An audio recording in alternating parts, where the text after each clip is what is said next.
Hello, this video is brought to you by my supporters on Patreon and my members on YouTube.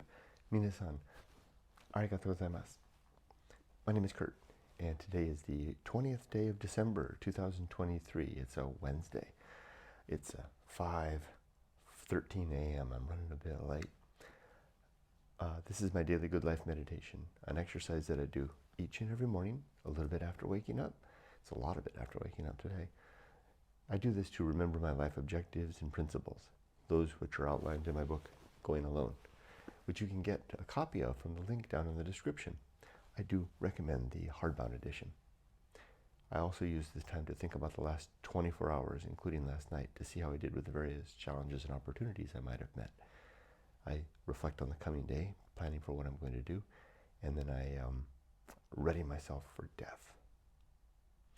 But before I do any of that, I like to read a poem. So let's go ahead and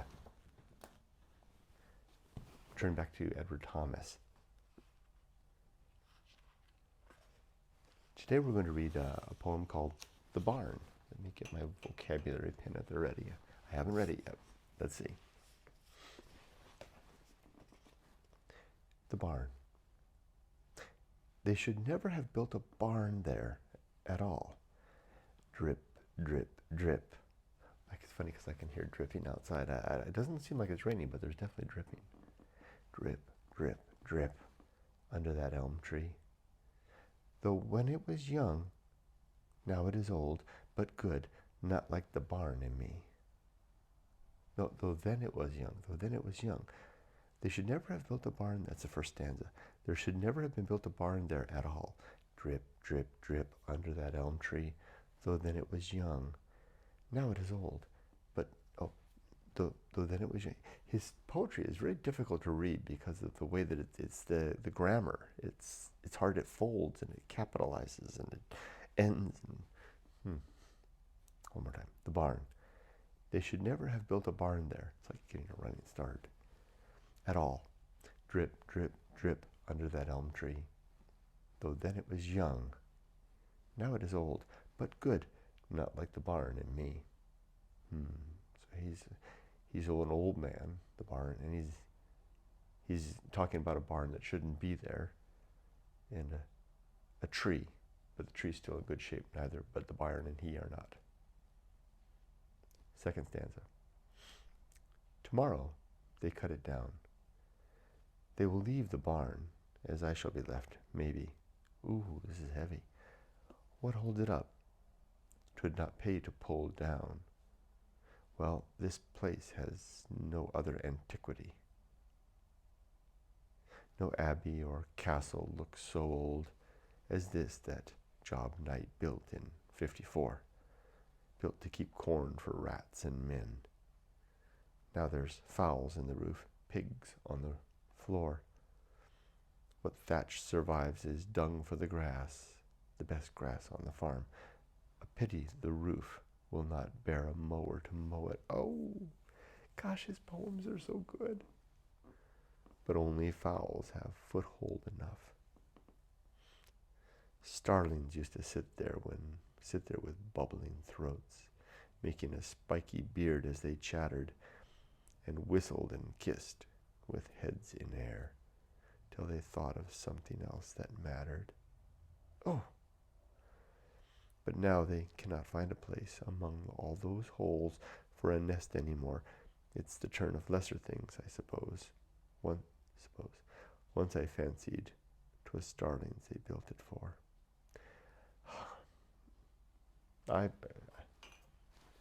Edward Thomas is my favorite poet. This is great.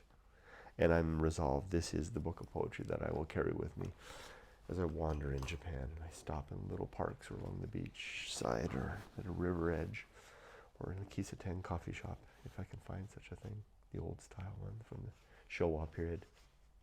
And I'll read select poems from this book. This is the book I'll carry. We'll read that tomorrow again. Today was our first reconnaissance, reconnoiter of the poem. Tomorrow we'll read it again. And we'll try to get the whole thing, and I'll see if it doesn't knock me off my feet, as it practically already has. Thank you, Edward Thomas. What's next? Oh, today and yesterday and last night. I slept good last night, although I woke up feeling sick. I definitely don't feel good. You wouldn't know it from the way my demeanor, I don't think. I think I'm coming across all right, but I'm not feeling good. So I'm going to call in sick today. We'll see how tomorrow goes. It's a good time of the year to do it. A lot of the team on my project are already out. Slow period right now, so I'll just have to rearrange a couple of meetings. But I don't feel good. Slept all right though. Just woke up feeling bad. Yesterday was a good day. No particular challenges that I can think of. I did reserve another day. Today's day 361 of my last year of work. And in preparing to go to Japan. So I'm using each day to do something effective. I forgot to ask AI what I should. Oh, I did ask it last night, but I asked it last night, and I asked it what I should do today to prepare for Japan, and it said I should begin organizing my things. But I'm not going to do any of that because I'm just going to rest today. I'm going to sit in this chair and read all day long, or take a nap because I'm not feeling good. But yesterday was a good day, not ambushed or challenged by anything in particular that I can remember. The Good Life Creed. So I'm going to recite the 8 objectives and 35 principles. As for the objectives, I'm going to linger on number 2, which is to be always ready to die, to make good and effective use of time. So here we go. So this is the way I'm going to do it from now on. I'll move forward every day as I go forward, and dwell a little bit on one particular objective or principle. The first objective of the Good Life Creed, which is outlined in the chapter of Going Alone titled The Good Life. The first is to be always ready to die. See yesterday's video if you want a detailed explanation of what that means. 2 is to make good and effective use of my time. This basically is my caution to not let time slip through my fingers without good utilization, to waste it, to spend it frivolously. I was struck by an interview that I saw over the weekend with Jeff Bezos, the founder of Amazon. And he was describing how in his vision, because he's also doing Blue Origin, the space program, he's also, in his vision, he sees humanity a trillion members strong, populating the solar system. And he describes Earth as a place that we'll come to for holiday, like we do go to Hawaii now. And I pictured when I was struck by that image, and I thought to myself, wow, people that make such a holiday will come to Earth for a month or 2 weeks or something like that from whatever space colony they have orbiting out by the asteroid belt, maybe. They'll spend their time here, and on their return voyage to their asteroid home, they'll remark to one another, what a wonderful time we had on Earth, where we didn't require any space habitation. We could walk through the air and swim in the sea and climb mountains and hear bird song. Can you imagine? There was a time when that was where everybody, all humans lived there, and they all had that every day, and that's us. I've been haunted in a good way, by that. It's a Casper ghost, a friendly ghost that's been haunting my mind and making me remember that that's me. I'm part of that cohort of humans who spent their entire lives, under the canopy of our atmosphere, at liberty, walking the streets, going into a forest, traipsing the desert, swimming in the sea, not worrying about the black outer space, experiencing life itself here.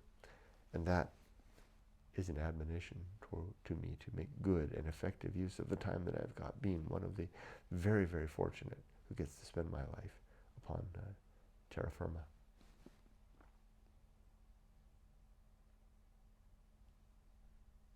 Three, to develop and maintain, third objective that is, to develop and maintain good and sound life principles. 4, to cultivate good emotional reactions.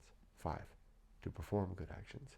6, to recognize true limits and true opportunity. 7, to do just one thing at a time and do that thing slowly and deliberately and carefully. And 8, to maintain my balance. I've been doing that a lot more too. I've been watching my posture. Now the 35 principles. Let's see if I can get them all. War, reason, homunculus, anchor hold, home of good and evil, purpose, atomic principle, nature, pirate ride, maturity, social principle, family, public speaking, temperance, life will not go well.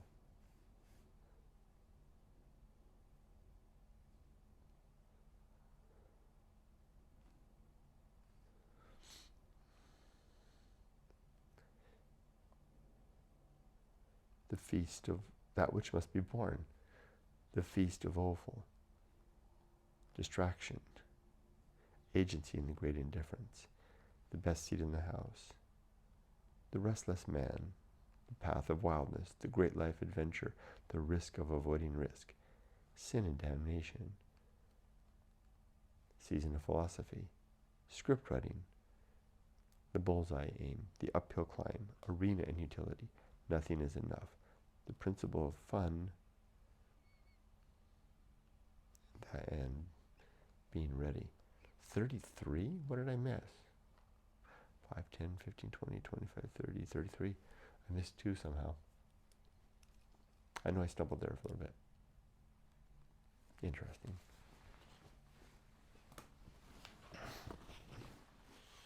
All right, so as for today, my plan, I'm going to take the day off. I know I don't look it, I know I'm not behaving it, but I don't feel good.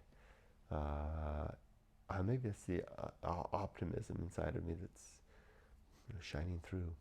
It's feeling very strong lately.